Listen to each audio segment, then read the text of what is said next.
$400, and I that just brings so much nostalgia to me. Like that console and the Duck Hunt. Yep. Take my money. Take my money. Don't you remember walking up to the screen and shooting that bloody bird because it kept getting away?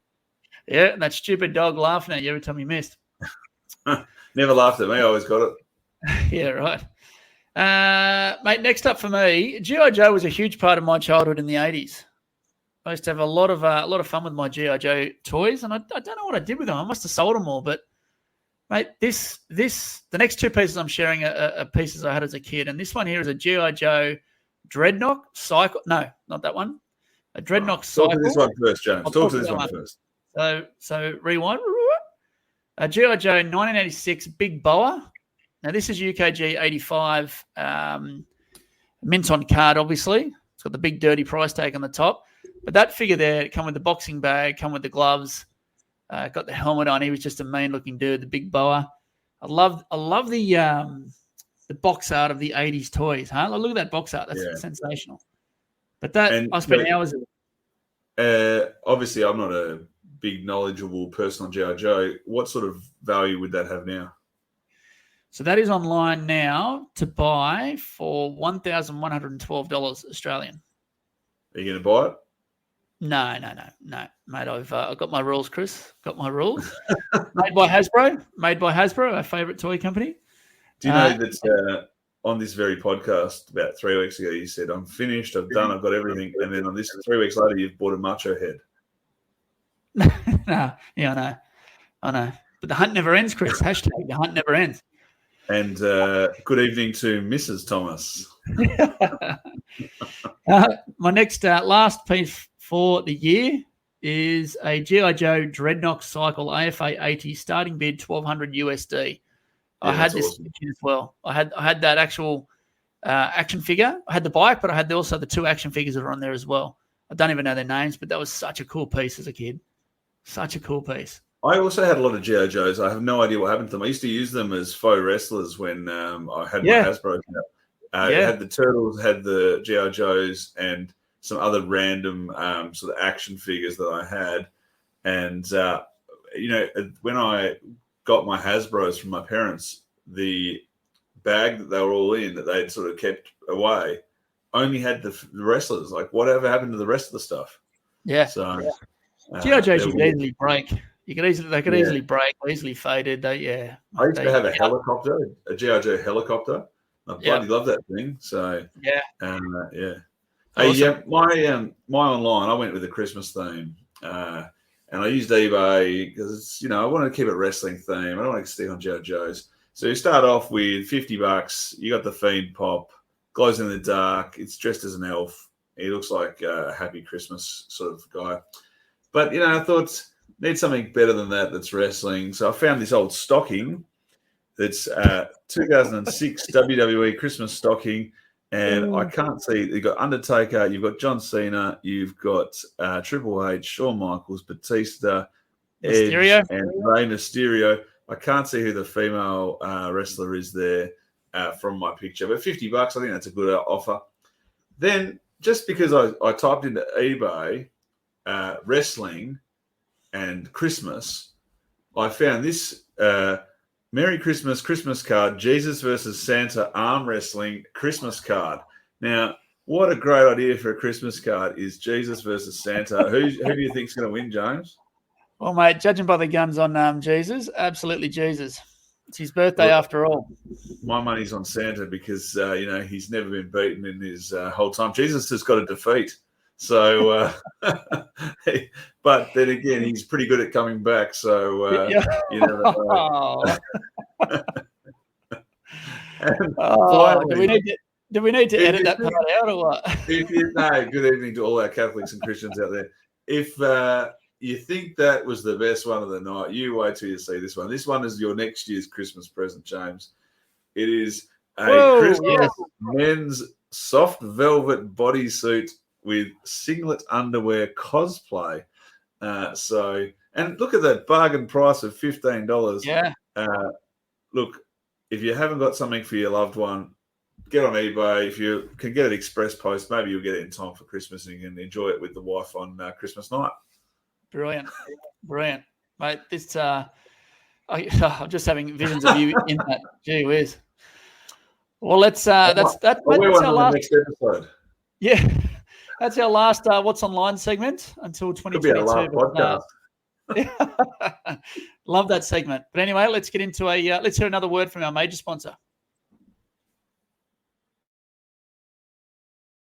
Coming towards the ring, Mattel, Jax, Hasbro, LJN, Remco, Super 7. Are you looking for a store that stacks all the latest and greatest wrestling figures? Then look no further, because Go Figure Collectibles has everything you're looking for. Jeff and the team at Go Figure Collectibles are always filling the shelves with the latest releases and buying up old cherished collections to fulfill any vintage collection needs. Visit them online at gofigurecollectibles.com.au, or if you're in the Melbourne area, go check out their store at 104 Bakers Road, Coburg, North Victoria, and introduce yourself to Jeff and the team. Plus, Wrestling with Figure podcast listeners can use the code FDU5 to save 5% off your next purchase store-wide. That's Go Figure Collectibles. Now, James, I'm assuming, based on the run sheet, we're not doing figure review or meet and greet tonight, are we? That's right. And so we do have more special guests. We do, but let's get into our Q and let's go into the Q&A. All right, 1 second. it's question time. It's question time. It's time to ask the boys a question. What's on your mind? Let us know and we will tell you the answer.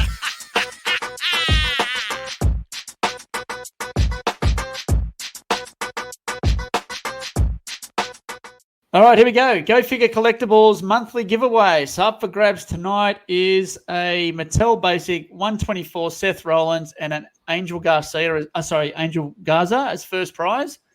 And there's a second prize.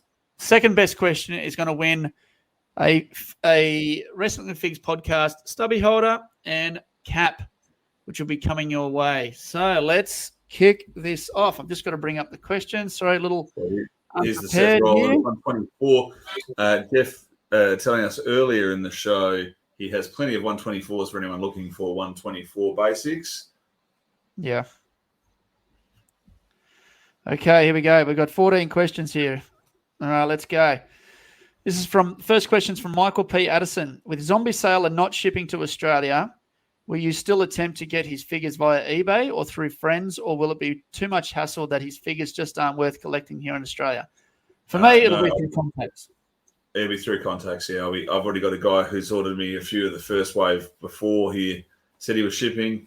And he might change his tune once things get a bit more normal. Well, perhaps he might change his tune when he sees the success of Series 1, because they're being released here. Yeah. Okay, so this one's from our 2020 Member of the Year, Bradley Perriman. Question for each of you individually. Chris, you have to replace James with someone in the group. Who do you pick? Well, we could bring him on. James's replacement's waiting in the backstage room. TBC. TBC. Yeah, TBC. Oh, we've got a... should we do it now? No. No. See, you want to keep to your run sheet. I just want to do what I want. Let's just keep going. So he's asked me the same question. Well, who would I choose? That's a tough one, Bradley. Mate, you'd be up there, Brad. You'd be up there in the top three. I'm going to choose three, right? Because I feel bad choosing one. I'm going to say Bradley Perriman. I'm going to say Johnny Watson, just so we can brag about his cool stuff, and I'd love to hear about it. And number three would be someone from New Zealand. Wink, wink. Next question. This one's from Jackson Benjamin. Question for James, question for myself. If Rey Mysterio was part of the WWF back in the 90s and they released a Silver Surfer Ray Hasbro in the series 1 to 4, would you buy it? You know what I love about this question? You know what? This is a great question for me. You know what? Because he knows me. It's a series 1 to 4, and he knows I'm a Hasbro lover. That's a very specific question, so I'm greatly appreciated, Jackson. 100%. I think as a kid in the 90s, if Rey Mysterio was in the WWF back then, he would have been a cracking wrestler to follow. Absolutely. Yep. So this one's for you, Chris. If you owned Sure. if you owned a said Hasbro Silver Surfer, Ray Proto, only one in existence, and James needed it, how much would you sell it to James for? Look, I'd give it to James because he's such a good guy. Nice. I'm gonna give that question a laugh because that's a good question. Alrighty, this one's from Luke Young. If you got to have 3 figures made of this podcast, who would the third person be? Would you pick, and why would it not be Bradley Perryman? Well, look, we wouldn't make a figure of Brad Perryman because no one would buy it. Like, he would be the peg warmer. There'd be like, if there was Chris, James, Brad, it would be like sold out of Chris. There'd be like 2 or 3 Jameses left. Brad, there'd be like 20 on the shelves. And people would walk past and they'd say, why did they make that figure? Like, they'd say, like, it'd be like the Silver Surfer Ray. People would just look at it and scratch their heads. And you know who I'm going to say, Chris? Again, we're going to split this down into 2 people.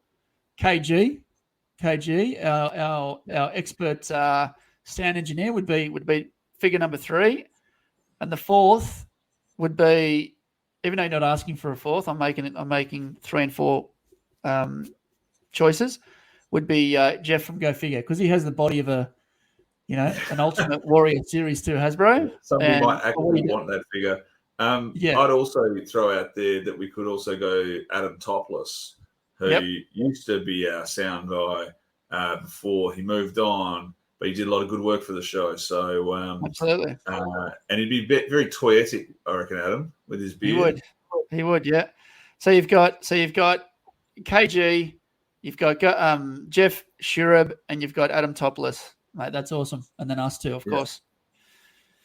All right, Steve Milmans, Chris and James, just wondering if you would both approve a buddy system. Example, there is a figure I want on Gumtree, but it's in Melbourne and seller only does pickup only.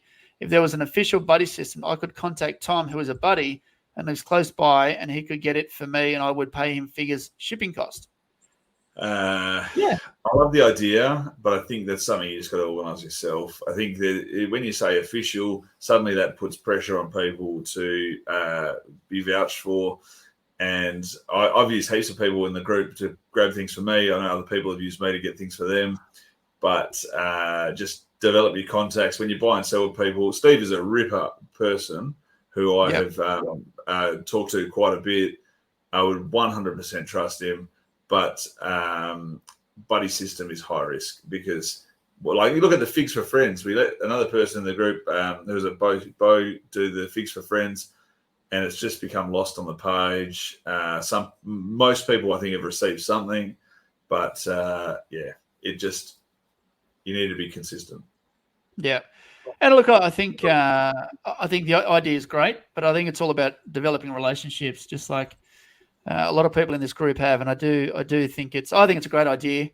Whether we wouldn't have the time to manage it, I guess, but definitely, I think if you develop relationships and lean on each other, start a WhatsApp group, and even when you go on toy hunting, support one another. Great idea. Yep. Brett Amos, I'm going to flip this around. Right? Because he's asked me what the worst Attitude Era gimmick was. I didn't really watch the Attitude Era, so that can be your question. Your original question, which I'm stealing, is what is the worst Golden Era WWF gimmick? Now, people are going to hate me for this. Jackson Benjamin's going to hate me for this. Can you guess who it is? Brother Love. Yeah. I couldn't stand him. Yeah. But the fact that you can't stand him, it means his gimmick was great. Yeah, true. That's what he was there to do. He was there to annoy the hell out of you. Yeah. So, I didn't mind him going to the ring. I just hated his moments behind the mic. Far out. And I used to hate how much the talking was like, just get on with the wrestling. Yeah. I agree. It was pretty annoying. Mate, your question is, what is the worst Attitude Era WWF gimmick? Geez, the Attitude Era, there's plenty. Do you know which gimmick I couldn't stand was Duke the Dumpster? Now, he might have just been pre-Attitude. Yeah, but, he was. Just a dumb gimmick. So Duke the Dumpster, it just, just stupid.